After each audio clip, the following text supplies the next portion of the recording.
మానవజాతి చరిత్రలోనే తత్వశాస్త్రానికి పితామహుడుగా భావించదగిన సోక్రటీస్ గురించి ఇటీవలే మనం మాట్లాడుకున్నాం. ఆయన కాలంలో కాదుగాని ఆ శతాబ్దానికే చెందిన మరొక ప్రముఖ తత్వవేత్త అరిస్టాటిల్ గురించి ఈనాటి కార్యక్రమంలో తెలుసుకుందాం. ముందుగా కొంచెం ఉపోద్ఘాతం.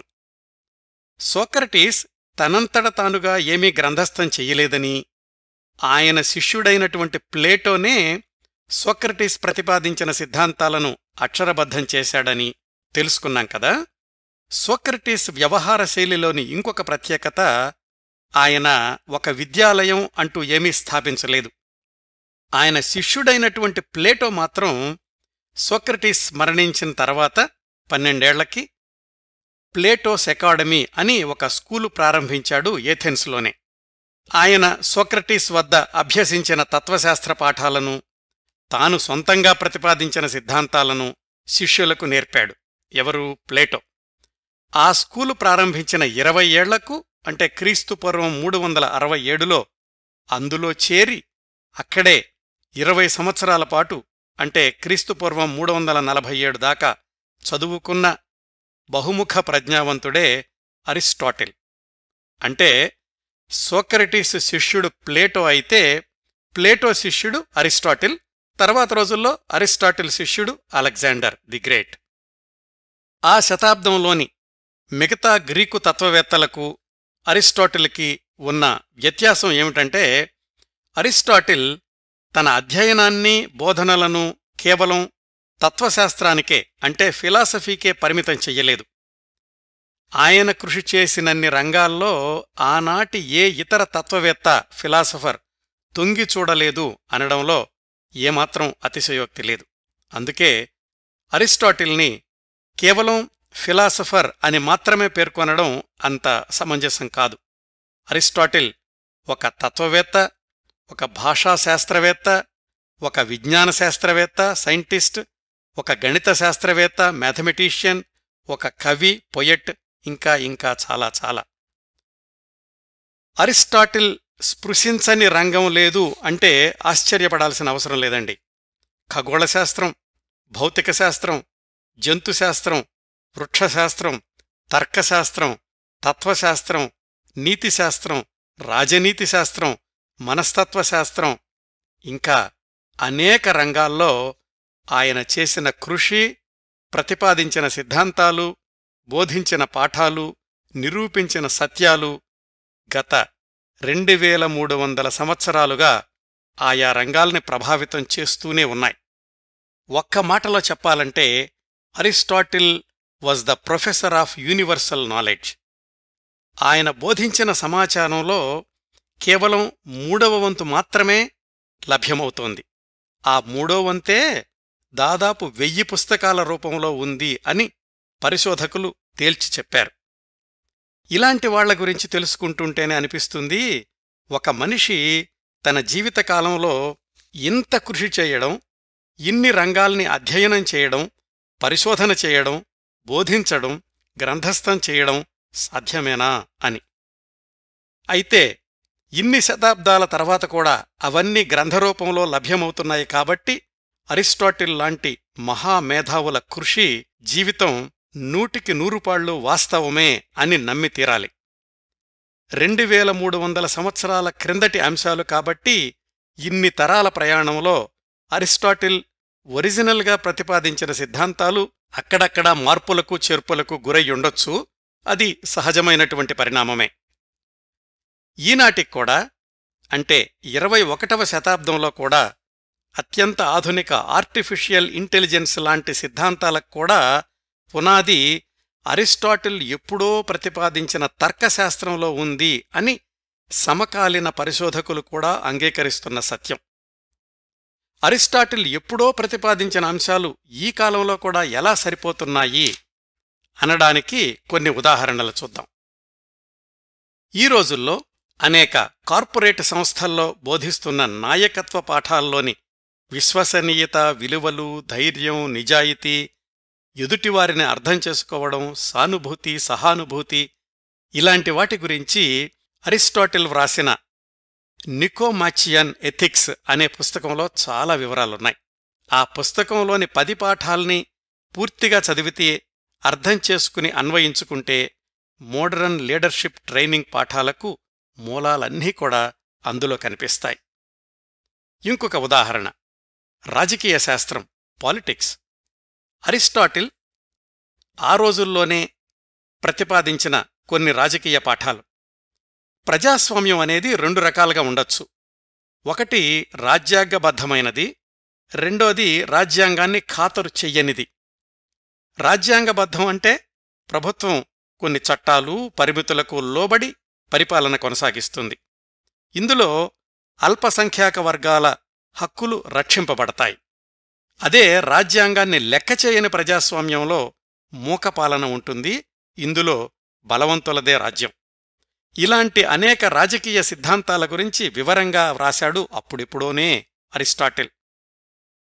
ప్రజాస్వామ్యంలో మధ్యతరగతి పౌరుల ప్రాధాన్యత గురించి కూడా చాలా చెప్పాడు అరిస్టాటిల్. ఈ 2000 సంవత్సరాలుగా వివిధ దేశాల్లో, వివిధ సమాజాల్లో ఏర్పడిన ప్రభుత్వాల్ని, అవి అనుసరించిన విధానాల్ని విశ్లేషిస్తే ప్రతి ప్రభుత్వ విధానంలోనూ ఎక్కడో ఒకచోట ఎంతో కొంత అరిస్టాటిల్ ప్రతిపాదించిన రాజకీయ సిద్ధాంతం తప్పనిసరిగా కనిపిస్తుంది. అరిస్టాటిల్ కృషి చేసిన, ప్రభావం కలిగించిన మరొక రంగం తర్కం, లాజిక్. ఆయన ప్రతిపాదించిన తర్కశాస్త్ర పాఠాలు ఆ తర్వాత శతాబ్దాల్లోని వివిధ మ్యాథమెటిక్స్ సిద్ధాంతాల్లోనూ ప్రతిబింబించాయి అని విశ్లేషకుల అభిప్రాయం. మరొక ఉదాహరణ, ఆ రోజుల్లో అరిస్టాటిల్ చేసిన కీటకాలు, జంతువులు, వృక్షాలు, మొక్కలు, వీటి ప్రాథమిక వర్గీకరణ ఆధారంగానే బోటనీ, జూవాలజీ శాస్త్రాలు అభివృద్ధి చెందాయి. ఇంకో ఉదాహరణ, విద్యారంగం గురించి అరిస్టాటిల్ వ్రాసిన వ్యాసాల్లో విద్య అనేది కేవలం పాఠ్యపుస్తకాలకు, కొన్ని శాస్త్రాలకు పరిమితం కాకూడదు, విద్యార్థి బహుముఖ వికాసమే అసలైన విద్య అని స్పష్టంగా చెప్పాడు. ఈ మార్గదర్శక సూత్రం ఈ కాలంలో కూడా ఎంతగా వర్తిస్తుందో వేరే చెప్పాల్సిన అవసరం లేదు కదా. ఇంకా అరిస్టాటిల్ ప్రతిపాదించిన సిద్ధాంతాలు తర్వాత రోజుల్లో వివిధ రంగాల్లో, మత గ్రంథాల్లో కూడా చోటు చేసుకుని ఆయా మత ప్రవక్తలు బోధనలుగా ప్రచారంలోకి రావడం గమనించదగ్గ విశేషం. ఇట్లా అరిస్టాటిల్ సిద్ధాంతాలు ఈ రోజుకి ఎంత ఖచ్చితత్వంతో వర్తిస్తాయి అనడానికి వేలాది ఉదాహరణలు చూపించొచ్చండి. ఈ అంశానికి ఇక్కడ సెమికోలన్ పెడదాం. అరిస్టాటిల్ వ్రాసిన వేలాది వాక్యాల్లో నుంచి కొన్ని కోటబుల్ కోట్స్ లాంటి వాక్యాలను చెప్తాను. సోక్రటీస్ కార్యక్రమంలో కూడా చెప్పాను. ఈ వాక్యాల్లో కొన్ని చాలా పరిచయం ఉన్నట్లుగా, వేరే చోట ఎక్కడో చదివినట్లుగా అనిపించొచ్చు. కానీ మనం గుర్తుంచుకోవాల్సింది ఇవన్నీ కూడా 2300 సంవత్సరాల క్రిందట అరిస్టాటిల్ చెప్పినవి అని. చూద్దాం కొన్నింటిని. ఒక మనిషి వ్యక్తిత్వం అంటే అతడు పదే చేసే పనులే. ఎక్సలెన్స్ అనేది ఒక్కసారితో అయిపోయేది కాదు, అదొక అలవాటు కావాలి. జ్ఞాన సముపార్జన లక్ష్యం ఆనందం సంపాదించడం కాదు, బాధను తప్పించుకోవడం. నిన్ను నువ్వు తెలుసుకోవడమే అన్ని జ్ఞానాలకు పునాది. మనసుని విద్యావంతం చెయ్యకుండా మెదడుకి పాఠాలు నేర్పడం వల్ల ఉపయోగాల్లేవు. విద్యావృక్షం వేళ్లు చేదుగా ఉంటాయి, కానీ దానికి కాచే ఫలాలు చాలా తియ్యగా ఉంటాయి. తెలుసుకోవడం ఎక్కువైన కొద్దీ నీకేం తెలీదో అర్థమవుతుంది. సంతోషం, ఆనందం అనేవి మన మానసిక స్థితే తప్ప బయటనుంచి వచ్చేవి కాదు. అందరికీ మిత్రుడిగా ఉండాలనుకునేవాళ్లు ఎవ్వరికీ మిత్రులు కాలేరు. 50 మంది శత్రువులకు విరుగుడు ఒక్క మిత్రుడు. స్నేహాన్ని నిలబెట్టేది పరస్పర గౌరవం. కళ ముఖ్యోద్దేశం బాహ్య సౌందర్యాన్ని చిత్రించడం కాదు, అంతఃసౌందర్యాన్ని ఆవిష్కరించడం. ఇవి అరిస్టాటిల్ చెప్పిన వ్యాసాల్లోని కొన్ని కోటబుల్ కోట్స్ అండి. అయితే అరిస్టాటిల్ ప్రతిపాదించిన సిద్ధాంతాల్లోనూ కొన్ని లోపాలున్నాయని, కొన్ని పొరపాట్లు ఉన్నాయని తరువాతి శతాబ్దాల్లో జరిగినటువంటి పరిశోధనలు చెప్పాయి. కొన్ని ఉదాహరణలు. బరువైన వస్తువు తేలికైన వస్తువు కంటే తొందరగా భూమికి చేరుతుంది అని చెప్పాడు అరిస్టాటిల్. ఇది తప్పు అని తర్వాత గెలీలియో రుజువు చేశాడు కదా. అలాగే శూన్య ప్రదేశం సృష్టించడం అసాధ్యం, ప్రకృతిలోని ప్రతి అణువులోనూ ఏదో ఒకటి నింపి ఉంటుంది కానీ శూన్యమనేది లేదు అని చెప్పాడు అరిస్టాటిల్. అది కూడా తప్పు అని తర్వాత తెలిసింది కదా. ఒక వస్తువు కదలాలి అంటే శక్తి అవసరం, అసలు మామూలుగా అయితే కదలకుండా అక్కడే ఉంటుంది అని చెప్పాడు. కానీ న్యూటన్ సూత్రాలు ఇవి తప్పు అని రుజువు చేశాయి. మొత్తం భూగోళానికి భూమి కేంద్రం అని ఒక ప్రతిపాదన, అలాగే చంద్రుడికి స్వయం ప్రకాశక శక్తి ఉందని ఇంకొక ప్రతిపాదన చేశాడు. ఈ రెండు తప్పు అని తర్వాత తెలిసాయి.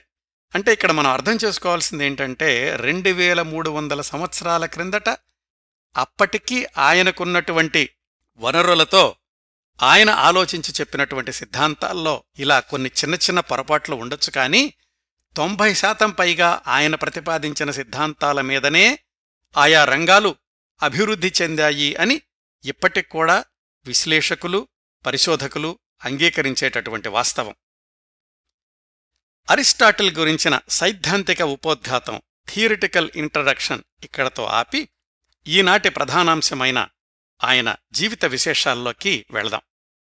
ముందుగా విహంగ వీక్షణంలాగా ఆయన జీవిత సంగ్రహాన్ని చూపిస్తాను. అరిస్టాటిల్ క్రీస్తుపూర్వం 384 నుంచి క్రీస్తుపూర్వం 322 దాకా అంటే 62 సంవత్సరాలు జీవించాడు. ఆనాటి మిగతా తత్వవేత్తలకి అరిస్టాటిల్కి ఉన్న ఇంకొక వ్యత్యాసం ఏమిటంటే ఈయన అత్యంత ధనిక కుటుంబంలో పుట్టాడు. బోలెడంత ఆస్తిని వారసత్వంగా పొందాడు. వాళ్ల నాన్నగారికున్న రాచరికపు పరిచయాలు అరిస్టాటిల్ జీవితంలో కూడా ప్రముఖ పాత్ర పోషించాయి. సోక్రటీస్ శిష్యుడు ప్లేటో దగ్గర 20 సంవత్సరాలు చదువుకున్న రోజుల్లోనే తన సొంత ఫిలాసఫీని రూపొందించుకున్నాడు అరిస్టాటిల్. అరిస్టాటిల్ బహుముఖ ప్రజ్ఞత్వాన్ని గమనించిన రెండవ ఫిలిప్ రాజు తన కొడుకు అలెగ్జాండర్కి శిక్షణ ఇవ్వడానికి అరిస్టాటిల్ని నియమించాడు. అరిస్టాటిల్ అలెగ్జాండర్కి అనేక శాస్త్రాలతో పాటు రాజనీతి శాస్త్రం కూడా బోధించాడు. అయితే అలెగ్జాండర్ గురువుగారి సిద్ధాంతాలని పక్కనబెట్టి ప్రపంచాన్ని జయించాలనుకునే దండయాత్రల పర్వాన్ని కొనసాగించడం అదంతా వేరే అధ్యాయం అనుకోండి. ఏ రాచరికపు పరిచయం అరిస్టాటిల్ని అలెగ్జాండర్కి గురువుని చేసిందో, అలెగ్జాండర్ మరణించాక ఆ రాచరికపు పరిచయమే అరిస్టాటిల్కి శత్రువయ్యింది. ఏథెన్స్ ప్రజల దాడి నుంచి తప్పించుకుని పారిపోవాల్సిన పరిస్థితి ఎదురయ్యింది. ఇదండి చాలా సంక్షిప్తంగా అరిస్టాటిల్ జీవితం. జాగ్రత్తగా గమనిస్తేనండి, అరిస్టాటిల్ జీవితంలో ఆధునిక పాన్ వరల్డ్ సినిమాకి కావలసినన్ని మలుపులున్నాయి, భావోద్వేగాలున్నాయి. వివరాల్లోకి వెళ్లబోయే ముందు ఈ కార్యక్రమం కోసం నేను చదివిన పుస్తకాల జాబితా చెప్తాను. 1944లో ప్రచురితమైన 100 గ్రేట్ లైవ్స్ అనే పుస్తకము, అలాగే పాల్ స్ట్రాథర్న్ వ్రాసిన అరిస్టాటిల్ ఇన్ 90 మినిట్స్ అనే పుస్తకము, 1-2 యూనివర్సిటీల ఫిలాసఫీ విభాగం వాళ్లు ప్రచురించిన స్టడీ గైడ్స్ చదివాను. వీటన్నింటి నుంచి సేకరించిన సమాచారాన్ని ఒక క్రమపద్ధతిలో అమర్చి మనదైన కథనంతో ఈ కార్యక్రమాన్ని మీ ముందుకు తీసుకొస్తున్నాను.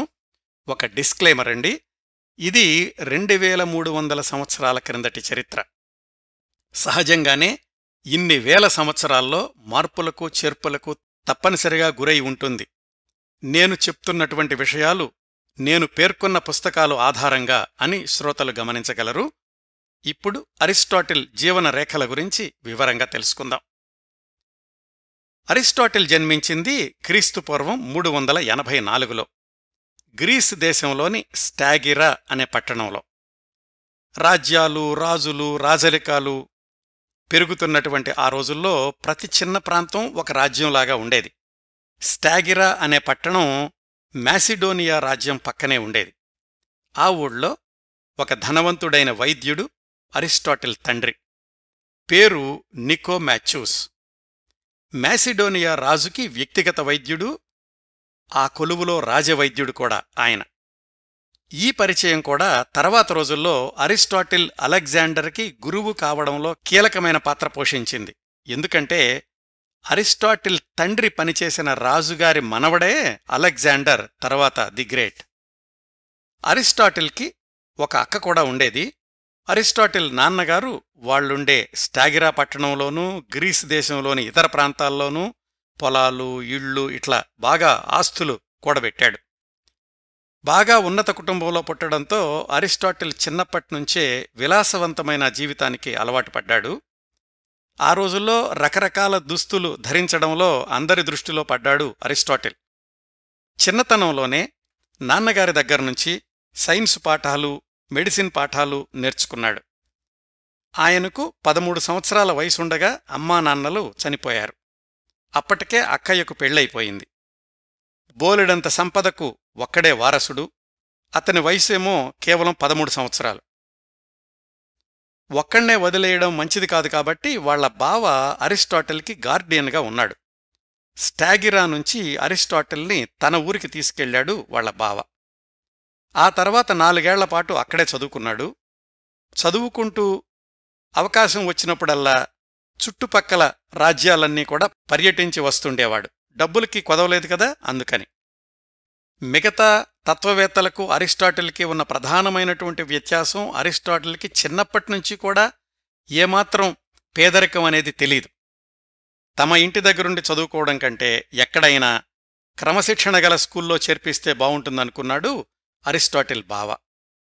ఆ రోజులకు ఏథెన్సులో సోక్రటీస్ శిష్యుడు ప్లేటో ఒక స్కూలు నడుపుతున్నాడు. దాన్ని ప్లేటో అకాడమీ అనేవాళ్లు. క్రమశిక్షణకు, వివిధ అంశాల బోధనకు మంచి పేరు తెచ్చుకుంది ఆ అకాడమీ. అరిస్టాటిల్ బావ అరిస్టాటిల్ని తీసుకెళ్లి ఆ ప్లేటో స్కూల్లో చేర్పించాడు.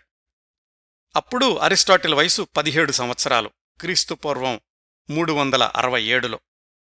అప్పటికి సోక్రటీస్ మరణించి 32 ఏళ్లయింది. అంటే అరిస్టాటిల్ సోక్రటీస్ని ఎప్పుడూ చూడలేదన్నమాట. అక్కడ్నుంచి సుమారుగా 20 సంవత్సరాల పాటు, అంటే తనకి 37 సంవత్సరాల వయసొచ్చేదాకా ఆ ప్లేటో అకాడమీలో ఏథెన్సులోనే ఉండిపోయాడు అరిస్టాటిల్. అరిస్టాటిల్ తత్వవేత్త కావడానికి, అనేక అంశాలు అధ్యయనం చేయడానికి కార్యక్షేత్రం ప్లేటో స్కూల్. స్కూల్లో చేరిన కొత్తలోనే చురుకైన విద్యార్థిగా పేరు తెచ్చుకున్నాడు. ప్లేటోకి ప్రియశిష్యుడయ్యాడు అరిస్టాటిల్. ఆయనలోని చురుకుదనాన్ని గమనించిన ప్లేటో తొందరలోనే అరిస్టాటిల్ని ఉపాధ్యాయుడిగా కూడా చేశాడు. అంటే ప్లేటో అకాడమీలో ఒకవైపు చదువుకుంటూనే ఇంకొక వైపు తోటి విద్యార్థులకు బోధన కూడా చేస్తుండేవాడు అరిస్టాటిల్. గురువుగా ప్లేటోని ఎంత గౌరవించినా ప్లేటో బోధనల్లో నచ్చని వాటిని, అభ్యాసాత్మకంగా లేని వాటిని మొహమాటం లేకుండా విమర్శించడానికి వెనుకాడేవాడు కాదు అరిస్టాటిల్. ప్లేటో తత్వాన్ని, ఆయన చెప్పిన సోక్రటీస్ తత్వాన్ని వంటపట్టించుకుంటూనే తనదైన సొంత బాణీలో సరికొత్త తత్వశాస్త్ర భావనల్ని ప్రతిపాదిస్తుండేవాడు అరిస్టాటిల్. ఆ ప్రతిపాదనలే క్రమక్రమంగా అరిస్టాటిల్ తత్వానికి దారితీశాయి. అరిస్టాటిల్ ప్లేటోతో విభేదించినటువంటి ప్రధాన అంశం ఏంటంటే, ఏ భావన అయినా కేవలం సిద్ధాంతంతో ఆగిపోకూడదు, దేన్నైనా అభ్యాసాత్మకంగా, ప్రాక్టికల్గా చూడాలి అనే విషయంలో. అలాగే ప్లేటో సిద్ధాంతాలు చాలా వరకు ఆలోచనల్లాగానే ఉండిపోతే అరిస్టాటిల్ అనేవాడు ఆ ఆలోచనలుగానీ, ప్రతిపాదించిన సిద్ధాంతాలుగానీ సైంటిఫిక్గా ఉండాలి అని. బాగా డబ్బులున్నవాడేమో అరిస్టాటిల్ చాలా పుస్తకాలు కొని దాచుకుంటూ ఉండేవాడు. తన దగ్గర చాలా పుస్తకాలున్నప్పటికీ అరిస్టాటిల్ దగ్గరున్న పుస్తకాలను చూసి ప్లేటోనే అసూయపడుతూ ఉండేవాడట. ఆ రోజుల్లో వ్యక్తిగతంగా అతిపెద్ద గ్రంథాలయం కలిగి ఉన్నటువంటి వ్యక్తి అరిస్టాటిల్ ఒక్కడే ఏథెన్స్లో. ప్లేటో అకాడమీలో చేరిన కొద్ది సంవత్సరాల నుంచే అరిస్టాటిల్ ప్రతిభ గురించి గ్రీసు దేశమంతా తెలిసిపోయింది. అరిస్టాటిల్ని చూడడానికి ప్రత్యేకంగా ఏథెన్స్కి వస్తూ ఉండేవాళ్లట పర్యాటకులు. అరిస్టాటిల్ అక్కడ గడిపిన 20 ఏళ్లలో చోటు చేసుకున్న ముఖ్యమైన 3 పరిణామాలను గురించి, అవి అరిస్టాటిల్ జీవితాన్ని ప్రభావితం చేసిన తీరు గురించి తెలుసుకుందాం. అరిస్టాటిల్కి 28 సంవత్సరాల వయసులో, అంటే ఆయన ప్లేటో స్కూల్లో చేరిన 11 సంవత్సరాలకు మ్యాసిడోనియా రాజైన రెండో ఫిలిప్ నుంచి ఒక ఉత్తరం అందింది. ప్రియమైన అరిస్టాటిల్, నీ ప్రతిభా సామర్థ్యాల గురించి, నీ జ్ఞానసంపద గురించి చాలా గొప్ప విశేషాలు వింటున్నాను. మీ నాన్న మా నాన్నగారి కొలువులో వైద్యుడిగా అద్భుతమైన సేవలందించారు. ఈ ఉత్తరం రాయడానికి కారణం ఏంటంటే, ఇప్పుడు నాకో కొడుకు పుట్టాడు, అతడికి అలెగ్జాండర్ అని పేరు పెట్టుకున్నాను. ఇతడు పెరిగి పెద్దయ్యాక ప్రపంచంలోని దేశాలన్నింటినీ జయించి జగద్విజేత కావాలి అని నా కోరిక. అందుకు తగిన విద్యాబుద్ధుల్ని నేర్పే గురువు కోసం ఇప్పటినుంచే అన్వేషిస్తున్నాను. ఆ గురువు మీరే కావాలని నా ఉద్దేశం. నిజానికి మీరు జీవించి ఉన్న కాలంలోనే నాకు కొడుకు పుట్టడం నా అదృష్టంగా భావిస్తున్నాను. మా అబ్బాయికి 12-13 సంవత్సరాల వయసు రాగానే మీకు కబురు పంపిస్తాను. అప్పణ్నుంచి మా అబ్బాయి మీ శిష్యుడవుతాడు. ఈ విషయాన్ని చాలా సంవత్సరాలు ముందుగానే మీకు తెలియచెయ్యాలి అనే ఉద్దేశంతో ఈ ఉత్తరం రాస్తున్నాను. ఇదండి ఆ లేఖ సారాంశం. అంటే ఆ రోజుల్లో గ్రీసు దేశంలోనే కాదు, ప్రపంచంలోని ఏ రాజైనా తన వారసుడికి రాజ్యాంగాన్ని అప్పగించేందుకు ఎలా సంసిద్ధం చేసేవాళ్లు అనడానికి ఇది ఒక ఉదాహరణ. అంటే కొడుకు పుట్టగానే గురువుని నిర్ణయించడం. ఇదిగో అలెగ్జాండర్ విషయంలో కూడా వాళ్ల నాన్న కొడుకు పుట్టిన వెంటనే అరిస్టాటిల్కి ఉత్తరం వ్రాయడం ఒక ఉదాహరణ. అరిస్టాటిల్ ప్లేటో అకాడమీలో ఉండగానే జరిగిన రెండో సంఘటన ఆయన జీవితాన్ని మార్చిందేమిటంటే, అలెగ్జాండర్ తండ్రి వివిధ రాజ్యాలను జయించేటటువంటి క్రమంలో అరిస్టాటిల్ జన్మస్థలమైన స్టాగిరా ఊరుని ధ్వంసం చేశాడు. అప్పటికీ అరిస్టాటిల్ వాళ్ల ఊళ్ళో లేడు కదా, ఏథెన్స్లో ప్లేటో స్కూల్లో ఉన్నాడు. తన ఊరికి జరిగిన నష్టం గురించి తెలుసుకుని చాలా బాధపడ్డాడు. భవిష్యత్తులో ఎలాగైనా అలెగ్జాండర్ తండ్రితోనే ఆ ఊరిని పునర్నిర్మాణం చేయించాలి అని నిశ్చయించుకున్నాడు. అది ఎలా సాధ్యపడిందో కొద్ది నిమిషాల్లో తెలుసుకుందాం. ఇంకా అరిస్టాటిల్ ఏథెన్సులో ఉండగా జరిగిన మూడో సంఘటన, అరిస్టాటిల్తో పాటుగా ప్లేటో అకాడమీలో చదువుకున్న వాళ్లల్లో ఇంకొక వ్యక్తి పేరు హెర్మియాస్. అరిస్టాటిల్కి మంచి మిత్రుడు కూడా. అయితే అరిస్టాటిల్లాగా 20 ఏళ్లు ఆ అకాడమీలోనే ఉండిపోలేదు హెర్మియాస్. చాలా ముందుగానే ఆ స్కూల్లో చదువు ముగించుకుని గ్రీసు దేశంలోనే ఒక చిన్న రాజ్యానికి అధిపతి అయ్యాడు. ఈ హెర్మియాస్ చరిత్ర కూడా చాలా ఆసక్తికరంగా ఉంటుంది. ఒక పెట్టుబడిదారు దగ్గర సేవకుడిలాగా ఉండేవాడు. ఆ పెట్టుబడిదారు హెర్మియాస్ని ప్లేటో అకాడమీలో చదువుకోవడానికి పంపించాడు. ఇతను చదువు పూర్తయ్యేసరికి అక్కడ ఆ పెట్టుబడిదారుడు తాను అప్పులిచ్చిన వాళ్ల ఆస్తులన్నీ స్వాధీనం చేసుకుని ఒక చిన్న సామ్రాజ్యానికి అధిపతి అయ్యాడు. హెర్మియాస్ ప్లేటో అకాడమీ నుంచి వచ్చాక అతణ్ణి కూడా రాజ్యాధికారంలో భాగస్వామిని చేశాడు. ఆ పెట్టుబడిదారు మరణించాక హెర్మియాస్ ఆ రాజ్యానికి ఒక్కడే రాజయ్యాడు. తనతో కలిసి చదువుకున్న అరిస్టాటిల్ అంటే హెర్మియాస్కి విపరీతమైన అభిమానం, గౌరవం. తాను ఒక రాజ్యానికి రాజైనప్పటికీ కూడా అరిస్టాటిల్ని మర్చిపోలేదు. అంతేకాదు, అరిస్టాటిల్ జీవితంలోని అతి కీలకమైన మలుపులకి కారణమయ్యాడు ఈ హెర్మియాస్. ఎలాగంటే, క్రీస్తుపూర్వం 347లో ప్లేటో మరణించాడు. అప్పటికి అరిస్టాటిల్ అక్కడికొచ్చి 20 ఏళ్లయింది. ఆయన వయసు కూడా 37 సంవత్సరాలు. ప్లేటో మరణించాక ఆ అకాడమీ ప్లేటో మేనల్లుడు స్పెయిసిప్పస్ చేతికెళ్ళింది. ఈ స్పెయిసిప్పస్కి అస్సలు మంచి పేరు లేదు. ఒకసారి అతను శిష్యులకు పాఠాలు చెప్పేటప్పుడు కుక్క మొరుగుతోంది అని కోపంతోటి ఆ కుక్కను లాక్కెళ్లి బావిలో విసిరేశాడు. అకాడమీలోని విద్యార్థులకు కూడా అతనంటే అంత గౌరవం లేదు. కేవలం ప్లేటో మేనల్లుడు అనే కారణంతోటి అకాడమీకి తనని తాను అధిపతిగా ప్రకటించుకున్నాడు. ఇది నచ్చని అరిస్టాటిల్ అక్కడ్నుంచి వెళ్ళిపోదామనే నిర్ణయానికొచ్చాడు. ఎక్కడికెళ్లాలి? అమ్మా నాన్న ఎప్పుడో చనిపోయారు. తను పుట్టి పెరిగిన స్టాగరా ఊరేమో పూర్తిగా ధ్వంసమైపోయింది. ఇక మిగిలిందల్లా అక్కా బావ. వాళ్ల దగ్గరకు వెళదామా అని ఆలోచిస్తున్న తరుణంలో హెర్మియాస్ దగ్గర్నుంచి ఆహ్వానం వచ్చింది తన రాజ్యానికి వచ్చేయమని. ఇంతకుముందే తెలుసుకున్నాం కదా, తనతో పాటు చదువుకున్నతనే హెర్మియాస్ ఒక రాజ్యానికి రాజయ్యాడు అని. ఆ రాజ్యం పేరు ఎటార్న్యూస్. తనలాగే ప్లేటో అకాడమీలో అసంతృప్తికి గురైన మరొక సహాధ్యాయి జెనోక్రాట్స్తో కలిసి హెర్మియాస్ పాలనలో ఉన్న రాజ్యానికి వెళ్లాడు అరిస్టాటిల్.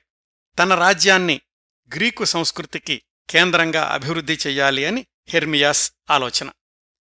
దానికి సంబంధించిన సలహాల కోసం ఒకప్పుడు తనతో పాటు కలిసి చదువుకున్న అరిస్టాటిల్ని పిలిపించుకున్నాడన్నమాట. అప్పటికే అరిస్టాటిల్ పేరు గ్రీసు దేశమంతా పాకిపోయింది అత్యంత ప్రతిభావంతుడిగా. అరిస్టాటిల్ హెర్మియాస్కి కుడిభుజం అయ్యాడు. సాంస్కృతిక కేంద్రం అక్కడ అభివృద్ధి చేయడంతో పాటు రాజ్యాన్ని ఎలా పరిపాలించాలో కూడా అరిస్టాటిల్ దగ్గర సలహాలు తీసుకుంటూ ఉండేవాడు హెర్మియాస్. ఆ చుట్టుపక్కలున్న చిన్న చిన్న రాజ్యాల పాలన ఎలా ఉంది, ఎలాంటి రాజ్యాంగాలు అమలులో ఉన్నాయి అనే అంశాలను అధ్యయనం చేసి ఆదర్శవంతమైన రాజు ఎలా ఉండాలి, ఆయన పరిపాలనలో ఎలాంటి జాగ్రత్తలు తీసుకోవాలి, తన రాజ్యంలోని ఏ వర్గాల ప్రజలను ఎలా చూసుకోవాలి అనే అంశాల మీద అరిస్టాటిల్ ఒక పుస్తకం కూడా వ్రాశాడు హెర్మియాస్ కొలువులో ఉండగానే. తర్వాత రోజుల్లో అదే మరికొంత విస్తరించి రిపబ్లిక్ అనే పుస్తకం అయింది అరిస్టాటిల్ వ్రాసింది. హెర్మియాస్ దగ్గర 4 ఏళ్లున్నాడు అరిస్టాటిల్. అప్పటికే అతని వయసు 40 సంవత్సరాలు, దాదాపుగా మధ్య వయస్కుడు. ఇంతకాలం తత్వశాస్త్రం, వివిధ శాస్త్రాల అధ్యయనం, పరిశోధనలు తప్ప తన గురించి తను ఎప్పుడూ ఆలోచించుకోలేదు. హెర్మియాస్ కొలువులో ఉండగానే అరిస్టాటిల్ ప్రేమలో పడ్డాడు. ఆ అమ్మాయి పేరు పైథియాస్. ఆమె ఎవరు అనే విషయంలో అనేక కథనాలున్నాయి. కొన్ని చోట్ల ఈ పైథియాస్ అనే అమ్మాయి హెర్మియాస్కి చెల్లెలు అని, మరికొంతమంది కాదు ఆమె మేనకోడలని అంటారు. ఇంకొంతమంది ఇదేం కాదు, పైథియాస్ అనే అమ్మాయి హెర్మియాస్ కొలువులో ఉండే సేవకురాలు, దేవదాసి లాంటిది అంటారు. ఆమె ఎవరైనప్పటికీ ఆమె ప్రేమలో పడ్డ అరిస్టాటిల్ పైథియాస్ని పెళ్లి చేసుకున్నాడు. హెర్మియాస్ దగ్గరున్న 4 ఏళ్లలో అరిస్టాటిల్ జీవితంలో జరిగిన ముఖ్యమైన పరిణామం ఈ వివాహం. తర్వాత రోజుల్లో వాళ్లకి ఒక అమ్మాయి పుట్టింది. ఆ అమ్మాయికి కూడా పైథియాస్ అని పేరు పెట్టుకున్నారు. కాకపోతే పైథియాస్ జూనియర్ అని పిలిచేవాళ్లు. ఆ అమ్మాయిని తర్వాత తన అక్క కొడుకే పెళ్లి చేసుకున్నాడు. అవన్నీ తరువాత ఎప్పుడో జరిగిన సంఘటనలనుకోండి. ప్రస్తుతం కథ జరుగుతున్న క్రీస్తుపూర్వం 345 ప్రాంతాలకు వస్తే, పైథియాస్ని పెళ్లి చేసుకున్నాక దగ్గర్లోని ఒక ద్వీపానికి మారాడు అరిస్టాటిల్. కారణమేమిటంటే మొక్కల గురించి పరిశోధన చెయ్యాలనుకోవడం. ఆ ద్వీపంలో అయితే రకరకాల మొక్కలు ఎక్కువగా ఉంటాయి అని అక్కడ తన పరిశోధన కొనసాగించాడు అరిస్టాటిల్. పనిలో పనిగా ఒక స్కూలు కూడా ప్రారంభించాడు. ఆ రోజుల్లో అరిస్టాటిల్ ప్రారంభించి కొనసాగించిన మొక్కల వర్గీకరణే 18వ శతాబ్దం దాకా శాస్త్రజ్ఞులు ప్రామాణికంగా పరిగణిస్తూ ఉండేవాళ్లు. ఇలా అరిస్టాటిల్ భార్యతో కలిసి ఉంటూ తన పరిశోధనలు కొనసాగిస్తున్న సమయంలోనే క్రీస్తుపూర్వం 343లో తన 41 సంవత్సరాల వయసులో మాసిడోనియా రాజు 2వ ఫిలిప్ నుంచి వర్తమానం వచ్చింది. తన కొడుకు అలెగ్జాండర్కి 13 ఏళ్లొచ్చాయి. అలెగ్జాండర్ పుట్టినప్పుడే చెప్పినట్లు మీరే వచ్చి అలెగ్జాండర్కి విద్యాబుద్ధులు నేర్పాలి అని. ఎప్పుడో ఫిలిప్ రాజుకి ఇచ్చిన మాట నిలబెట్టుకుంటూ అరిస్టాటిల్ హెర్మియాస్ కొలువులో సెలవు తీసుకుని మాసిడోనియాకి ప్రయాణమయ్యాడు. ఆయన హెర్మియాస్ని వదిలి వెళ్లిన 2 ఏళ్లకు హెర్మియాస్ శత్రువుల చేతికి చిక్కి దారుణంగా చనిపోయాడు యుద్ధంలో. ఆ సందర్భంలో హెర్మియాస్ స్మృతిలో అరిస్టాటిల్ వ్రాసిన కవిత ఇప్పటికూడా ప్రపంచ సాహిత్యంలో ప్రామాణికమైన ప్రత్యేకమైన స్మరణికగా ప్రశంసలందుకుంటోంది. అది అరిస్టాటిల్కి తన మిత్రుల పట్ల, శ్రేయోభిలాషుల పట్ల ఉన్న అభిమానం, గౌరవం. ఇంకా అరిస్టాటిల్, అలెగ్జాండర్ వీళ్ల గురుశిష్య సంబంధం గురించి తెలుసుకుందాం. అరిస్టాటిల్ అలెగ్జాండర్కి మాత్రమే పాఠాలు చెప్పే ట్యూషన్ మాస్టర్లాగా కొనసాగలేదు. అలెగ్జాండర్ తండ్రి అరిస్టాటిల్కి పూర్తి స్వాతంత్ర్యం ఇచ్చాడు. మీరు విద్యాలయం లాంటిది ప్రారంభించండి, మా అబ్బాయి అలెగ్జాండర్తో పాటు చుట్టుపక్కల రాజ్యాల రాజుల కొడుకులు కూడా కొంతమంది మీ దగ్గర చదువుకోవడానికి వస్తాముంటున్నారు అని. అరిస్టాటిల్కి కావలసిన సదుపాయాలన్నీ సమకూర్చాడు ఫిలిప్ రాజు, అంటే అలెగ్జాండర్ తండ్రి. అరిస్టాటిల్ ఒక ప్రశాంతమైన వాతావరణంలో గురుకులం లాంటి స్కూలు ప్రారంభించాడు. అలెగ్జాండర్తో పాటు మరికొంతమంది రాజకుమారులు కూడా ఆయన దగ్గర 4-5 ఏళ్లపాటు శిక్షణ తీసుకున్నారు. సైన్సు, లెక్కలు వీటితో పాటుగా జాగ్రఫీ, ఆనాటి ప్రపంచ చరిత్ర, రాజకీయ శాస్త్రం, రాజు ప్రజల్ని పరిపాలించే క్రమంలో తీసుకోవాల్సిన మెళకువలు ఇలాంటివన్నీ బోధించాడు అరిస్టాటిల్. ఆయన శిక్షణ కూడా విలక్షణంగా ఉండేది. ఎట్లాగంటే ప్రశాంతమైన తోటలో చెట్ల కింద పెద్ద రాయి మీద అరిస్టాటిల్ కూర్చుంటే చుట్టూ శిష్యులు ఉండేవాళ్లు. ఆ విధంగా కొన్నాళ్లు బోధన కొనసాగించాడు. తోటలో తాను నడుస్తూ తనతో పాటుగా వాళ్లను కూడా నడిపిస్తూ పాఠాలు చెప్తుండేవాడు కొన్ని రోజులు అరిస్టాటిల్. ఇక్కడ గురుకులం ఇలా కొనసాగుతూ ఉండగా అలెగ్జాండర్ తండ్రి ఆయన అరిస్టాటిల్ని అడిగాడు, మా అబ్బాయికి చదువు చెప్తున్నారు కదా, మీకు పారితోషికం ఏం కావాలి అని. అరిస్టాటిల్ ధనధాన్యాలేమీ నాకు అవసరం లేదు, నేను మామూలుగానే ధనవంతుణ్ణి. అయితే 2-3 ఏళ్ల క్రిందట మీరు దండయాత్రకు వెళుతూ మా ఊరు స్టాగిరాని ధ్వంసం చేశారు కదా. ప్రస్తుతం అక్కడున్న ప్రజలందరూ చెట్ల కింద పుట్ల కింద బతుకుతూ సరైన తిండి లేక నానా కష్టాలు పడుతున్నారు. దయచేసి మా ఊరిని మళ్లీ మామూలు స్థాయికి పునరుద్ధరించి అక్కడి ప్రజలకు ఉపాధి ఏదైనా కల్పించండి అని. ఫిలిప్ రాజు మారు మాట్లాడకుండా ఆ పని విజయవంతంగా పూర్తిచేశాడు. తాను ధ్వంసం చేసిన స్టాగిరా ప్రాంతాన్ని పూర్తిగా పునర్నిర్మించి అక్కడున్న ప్రజలకు ఉపాధి కల్పించి దాన్ని మళ్లీ మామూలు స్థితికి తీసుకొచ్చాడు.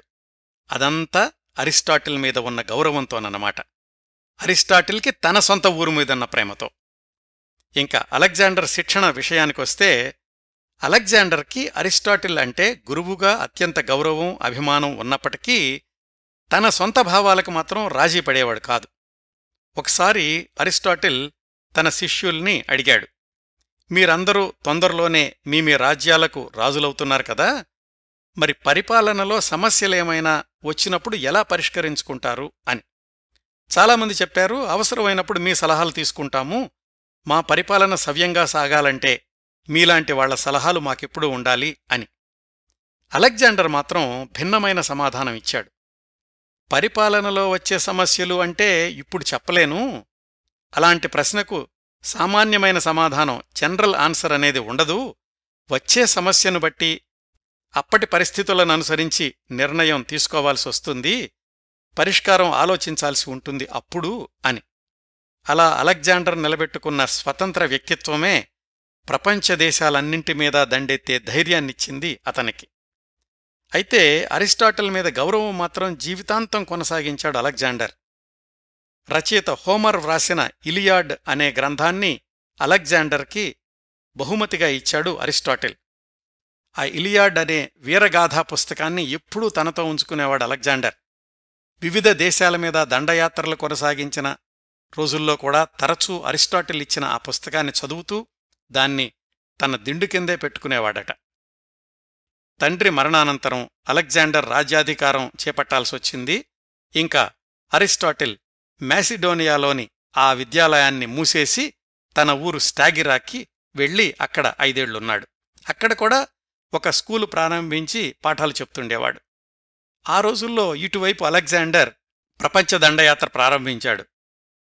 ఆ దండయాత్రలో భాగంగా వాళ్ల ఊరు మీదుగా వెళ్ళినప్పుడు అరిస్టాటిల్ తనకి దగ్గరి బంధువైన కాలిస్థన్స్ అనే అతన్ని అలెగ్జాండర్కి సలహాదారుగా పంపించాడు.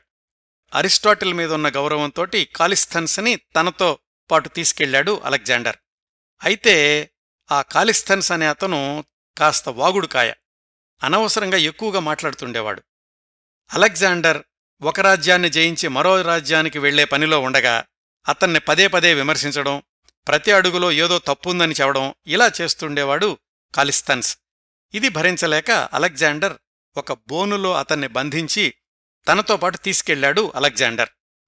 అలెగ్జాండర్ సైన్యం ఎడారుల్లో నుంచి వెళ్లేటప్పుడు ఆ వేడికి ఎండకి కాలిస్థన్స్ శరీరమంతా బొబ్బలెక్కి భయంకరంగా తయారయ్యాడు. అలాంటి స్థితిలో అతన్ని చూడలేక అలెగ్జాండర్ అతన్ని జంతువులకు ఆహారంగా వేసేశాడు అని ఒక కథ ప్రచారంలో ఉంది.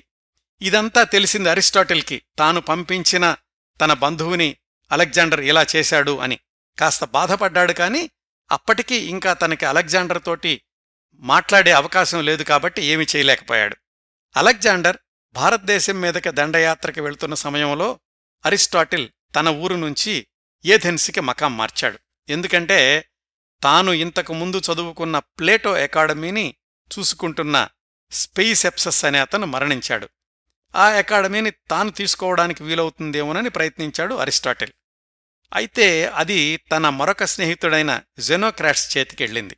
అప్పుడు దానికి పోటీగా తానే సొంతంగా ఒక అకాడమీ మొదలుపెట్టాడు అరిస్టాటిల్ ఏథెన్స్లోనే. దాని పేరే లైసియం. ఇది 13 సంవత్సరాల పాటు కొనసాగింది. అరిస్టాటిల్ జీవితంలో దాదాపుగా ఇదే చివరి దశ.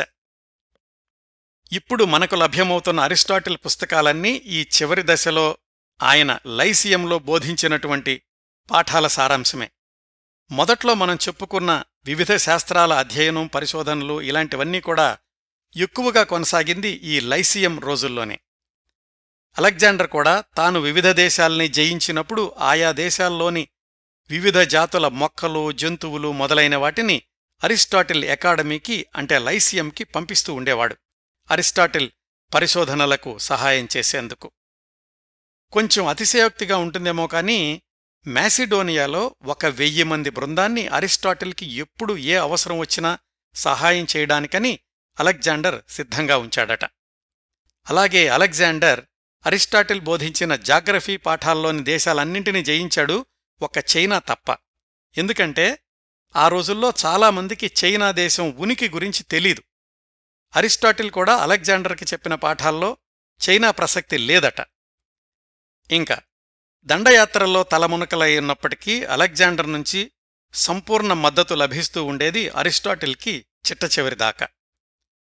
తన 32 సంవత్సరాల వయసులో అలెగ్జాండర్ క్రీస్తుపూర్వం 323లో బాబిలోన్లో మరణించాక ఇక్కడ ఏథెన్సులో అరిస్టాటిల్కి కూడా గడ్డు పరిస్థితులు ఎదురయ్యాయి. అలెగ్జాండర్ అంటే ఇష్టం లేని వాళ్లంతా ఒక్కటై అలెగ్జాండర్ మద్దతుదారుల మీద దాడులు ప్రారంభించారు. తానింక ఏథెన్స్లోనే కొనసాగితే ఏదో ఒకరోజు వాళ్లు తన మీద కూడా వస్తారు అని అరిస్టాటిల్కి తెలిసింది. అదే జరిగితే 100 ఏళ్ల క్రిందట సోక్రటీస్కి పట్టిన గతే తనకూ పడుతుంది. నచ్చని వాళ్లకు మరణశిక్ష విధించే ఆ రోజుల్లో ఏథెన్స్ ప్రజల చేతిలో మరొక తత్వవేత్త మరణించకూడదు అనుకున్న అరిస్టాటిల్ ఏథెన్సు నుంచి వాళ్ల అమ్మగారి ఊరైన చాల్సిస్కి వెళ్ళిపోయాడు. ఇదంతా జరిగింది అలెగ్జాండర్ మరణించిన క్రీస్తుపూర్వం 323లోనే. అప్పటికీ అరిస్టాటిల్ వయసు 61 సంవత్సరాలు. అప్పటికే వేలాది పుస్తకాలకు సరిపడా పాఠాల్ని, పాఠ్యాంశాల్ని సమకూర్చాడు అరిస్టాటిల్.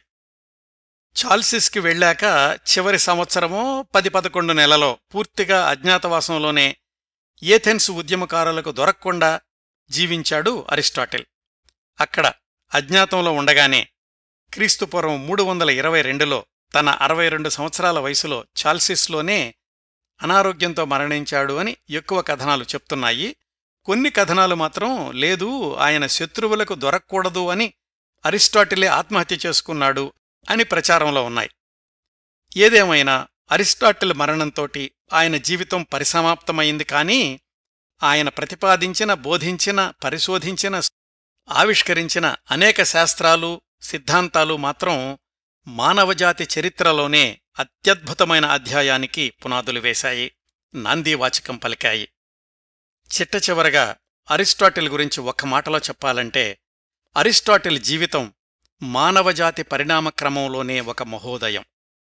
ఇవండి అరిస్టాటిల్ జీవితం గురించి, ఆయన సాధించిన విజయాల గురించి మనకున్న సమయంలో నేను అందించగలిగినన్ని విశేషాలు. ఈ ఎపిసోడ్ని ఇంతటితో ముగిస్తానండి. ఈ కార్యక్రమాలను ఆదరించి అభిమానిస్తున్న శ్రోతలందరకు హృదయపూర్వకంగా ధన్యవాదాలు తెలియచేస్తున్నాను. మళ్లీ వారం మరొక మంచి కార్యక్రమంతో కలుసుకుందాం. అంతవరకు నవ్వుతూ ఉండండి. మీ నవ్వులు 10 మందికి పంచండి.